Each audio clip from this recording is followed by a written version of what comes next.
જેના રામની કૃપા હોય ને આ એ જ સાંભળીએ કે નહીં તો સાંભળાય. આમ બહુ સીધું ને સરળ છે નામ, ખાલી રામ. પણ આ રામ નામ શું છે એ તો ખુદ મારા ભગવાન રામચંદ્ર ભગવાન ખુદ નહીં કહી શકતા, ખુદ મહાદેવ કહી નહીં શકતા.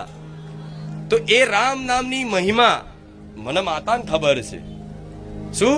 મને માતાને ખબર છે.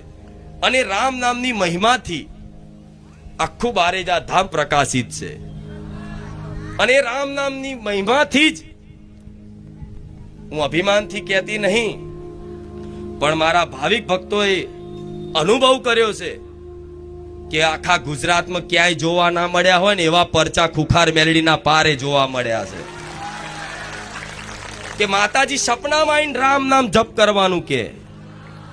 કોઈ રોગ થયો હોય, કોઈ કેન્સર થયું હોય, કોઈ ટીબી થયો હોય, કોઈ પરેશાની હોય, કોઈ માનસિક પરેશાની હોય, કોઈ આર્થિક પરેશાની હોય, કોઈ શારીરિક પરેશાની હોય, તો ખુખાર મેલડી સપનામાં આવીને રામ નામનો ઉપદેશ આલે છે કે દીકરી તું